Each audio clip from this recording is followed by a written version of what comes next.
and unless we learn the color theory, it will never comes out.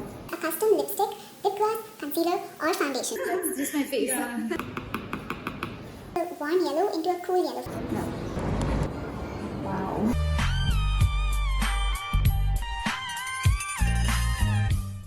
Hey guys, I'm Sam. So I chanced upon a store called Tinge in Bharatiya City, Bangalore recently, and something was different about this place. They did have the usual products that you would find in a makeup store: concealers, foundations, lip products, moisturizers, that kind of stuff. But the store was also laden with color wheels up on the walls. They had a mixing mat and sanitizers, and they had bottles of mixing pigments. So I asked them what was up, and they told me that they can mix a custom lipstick, lip gloss, concealer or foundation for you. So I decided to give it a try. So here's how their process goes. The color mixing expert has a little consultation with you. They ask you about your skin concerns and your expectations from your product. So notice I'm so used to not getting good matches. Oh, no problem. It's not like that. So whatever you have for dark spot, Yeah, but I don't see your dark area. I mean dark circle. So that is not this one shadow. That's just my face. Yeah. Generally, I have a hard time finding concealer that is yellow enough. Most of the time it looks very pink on me. So this is little bit pink is there. Yeah. So if you don't prefer pink, then we can just make in a yellowish. Oh yeah, this looks closer. Yeah, I think so. Then they have a good look at your face and determine which of their formulas would be best for you. So my expert said that I did not really have very strong under eye circles, but she said that we could go for something that would cover my dark spots and pigmentation that I have left over from my battles with acne. The best thing is to use on the top of the neutralizer. Like So this that's is the a color color corrector. Yes, exactly. So I'll just try a little. Okay, so you're trying to find that matches for Yes, me? yes, exactly. So they had me sit in a very cute studio chair where I felt very VIP like an actress, and they put a color corrector on all of the dark spots on my face. This is highly pigmented, so we don't need much. Yeah. Next, she picked out a few concealers and foundations that she thought would be closest to my skin tone so that she could try them out over the spots that she had already color corrected. 300 shade. These two I'm using 300 shade, okay? Okay. This is 150 shade. Another one is 150, so I would like to try something. 225. So that is the in between. So this is your liquid base concealer. concealer. Yes, this is the liquid base concealer. As I can see, this is a little bit too much oranges. Yeah. And this is too pink. Let's try it on.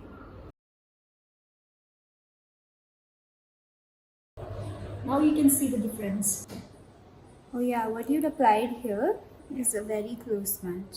Yeah, this I is think here it mixed with the orange and it became different. yes. But if you put only this one, then 225 is matching with you. The two shades that we found were the closest to my skin tone were 225 and 300. This is 300. This is 225. Oh, this is also close. So I would like to use this brush, okay? 242. 240. Yeah. This can be used for the contour also, blush also, powder also. She applied each one to one side of my face and then had me go out into the sun to see how I liked the match on my skin. This brush is really nice. Yeah. So I felt like 225 was a little bit ashy and light on my skin, while 300 was showing up a little muddy and red. I'm outside the shop and I feel like this side looks a little bit grey. And this side looks kind of nice on camera, but in reality it's a little bit red. So maybe I can ask them to mix some yellow into it. And now it was time for the mixing. To fix the issue of one shade being too light and one shade being too dark, she mixed both the shades. So now the foundation was at my skin tone's value. Next, in order to increase the coverage of the foundation, she added a little scoop of that powder foundation in the shade Caramel, I think. And that was really cool because if you're buying a custom foundation, You want it to serve your coverage needs as well. That's a major part of finding your holy grail foundation. So I really like that they can customize that as well for you. Next, we had to fix the red tones that I had mentioned were bothering me in the beginning when I went out into the sun. So to bring the foundation into a yellow dominant category, which I am, I fall under a yellow olive undertone. We added a squirt of her yellow pigment corrector, and that brought it into a goldenish undertone. Okay, moment of truth. This is the newly mixed one against my neck and against my face. It looked pretty good, but it was still a little bit warm. It wasn't cool enough for my skin tone. This is because the original red color plus the yellow tones that she had added had created a golden undertone, which is a warm yellow color. Whereas my skin tone is olive, which is a cool yellow color. So now we had to transform the warm yellow into a cool yellow for me. And that means blue. And this is heavy pigment, so Yeah. we don't need to use much. I think this is quite now. See, you can see the change. Oh nice. This will start to match me now. Yeah. So before it's too yellowish, now the color will change a little bit. Yeah. So once we added the blue into the golden yellow undertone foundation, it imparted a green hue because the blue and the yellow made green. Now you see the changes, right? Yeah. It gives Much more olive. Yeah. This is the previous Yes, swatch I and can this is see. the new one. You just drag it down. Yeah. It's almost invisible. It's a little dark for me, but it's good. That's pretty good. At this point it looked a little bit darker than my skin tone, so she added a little bit more of the lighter color, the shade number 225. So now let's try this one. Yeah, you try on the other side, okay? Ready? Go.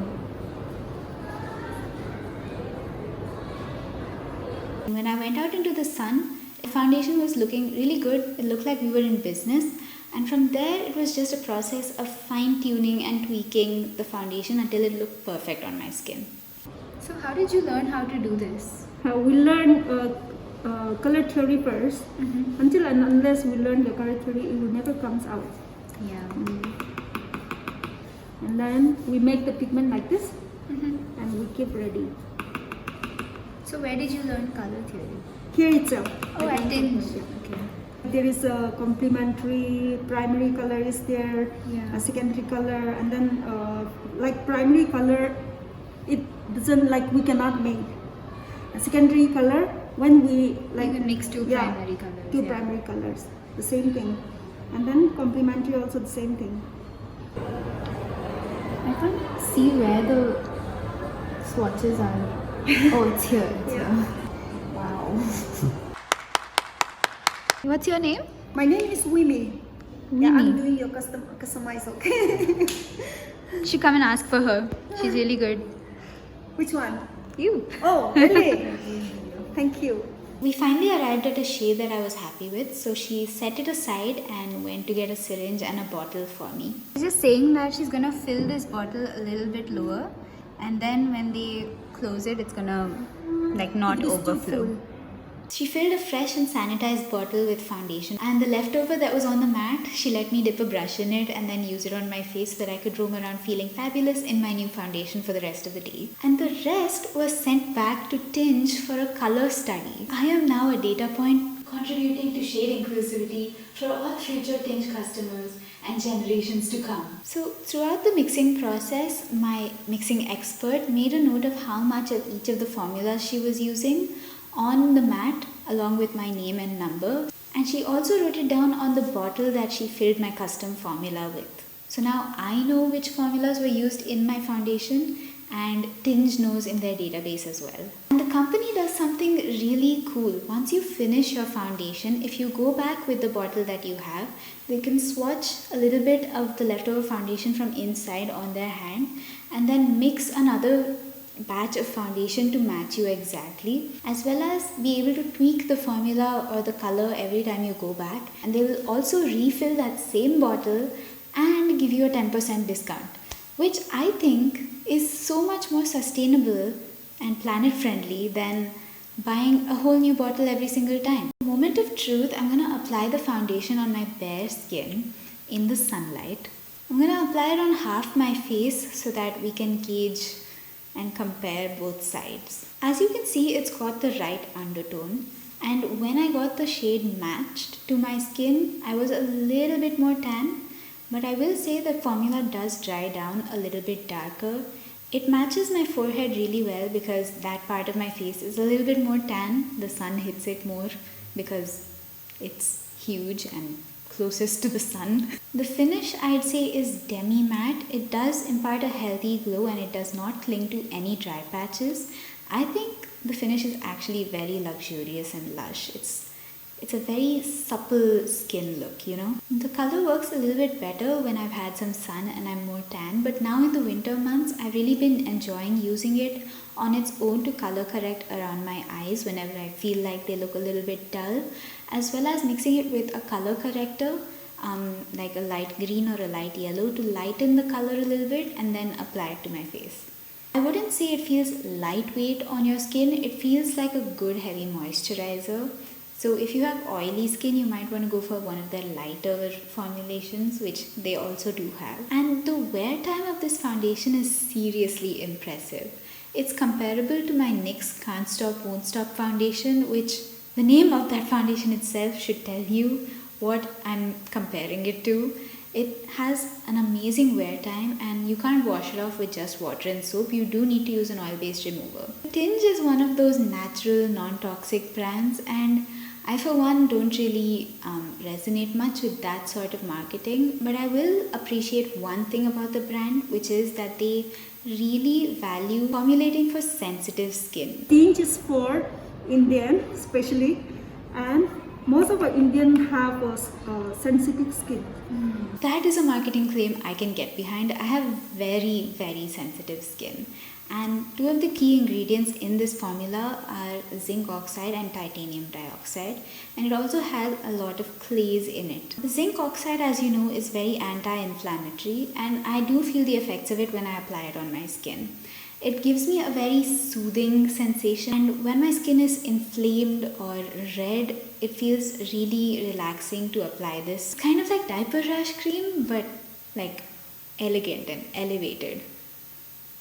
I opted for their foundation, which is their most expensive product, coming in at 2600 rupees. Usually I wouldn't drop that much on a foundation. I think it was a bit of a splurge, but after 2 hours of personal attention from an expert mixer and a guaranteed foundation match compared to the hours and hours of swatching and searching and playing foundation roulette on the internet, I think is worth the money. That being said, if you don't wear a lot of makeup and you think 2300 is kind of expensive, you could opt for their concealer, which comes in at 1800 rupees. The team was really sweet and accommodative, and they really know what they're doing. So I'd love to know if you would give this experience a shot, or if you would rather just go to a store and find something that works for you. Do you think it's a big deal if your foundation doesn't match you exactly? Or are you really excited for a custom foundation matching service in India? I hope you thought this video was helpful and or entertaining. If you liked it, subscribe so that I can see your face again, and I'll see you guys next time. Bye.